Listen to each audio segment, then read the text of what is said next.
Il y a longtemps que j'avais envie de vous parler de l'avidité, mais il n'y avait que des images.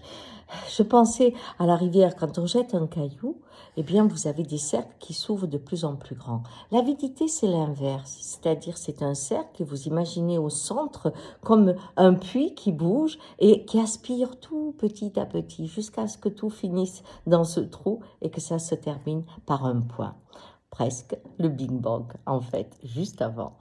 Eh bien, l'avidité, c'est ça, le mouvement. C'est-à-dire qu'il y a une part de vous qui rentre dans un schéma obsessionnel.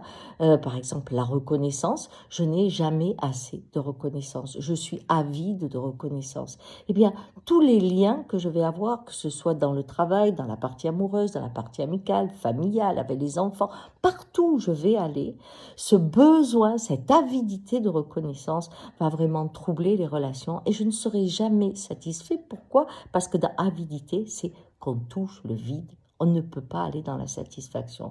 Il y a aussi l'avidité des richesses, où il n'y en a jamais assez. On se dit, mais quelqu'un qui a 10 maisons, pourquoi il en faut une 11e? Mais c'est que cette sensation de vide fait qu'il faut qu'il accumule, qu'il accumule. Et pour accumuler, eh bien, il détruit pratiquement tous les liens d'amitié, d'honnêteté qu'il pourrait avoir avec les êtres. Il se moque de la nature, des animaux. C'est son côté prédateur qui reste obsessionnel dans son monde. Et il est toujours vide. On pourrait dire la même chose pour la connaissance, par exemple. Nous sommes dans un monde qu'on appelle le progrès. On est avide de connaissances. Il nous en faut toujours plus, que la technologie évolue toujours plus, que les voyages aillent de plus en plus loin.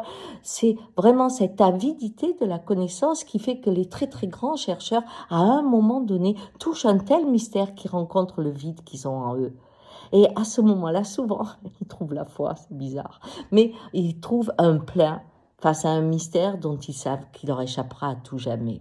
Vous voyez, le monde est à l'image d'une personne. Si je me focalise sur une forme d'avidité, je suis en train de détruire toutes les richesses au profit d'un seul moyen de vivre.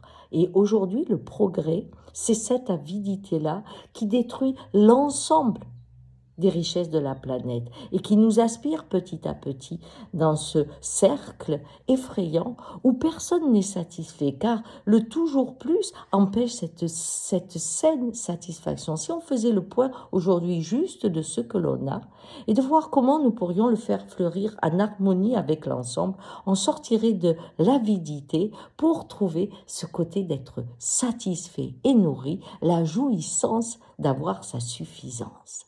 Eh bien, c'est ça le grand défi de demain. Est-ce que nous ouvrirons le monde pour l'élargir à nous, aux animaux, à l'air, à l'eau? Vous voyez, notre cercle qui fera qu'à un moment, nous ferons partie du monde, ou alors est-ce que nous allons nous refermer dans notre avidité et engloutir le monde? Mais c'est peut-être ça notre mission. Enfin, j'espère pas. Oui, on est un carrefour. Allez, je vous laisse.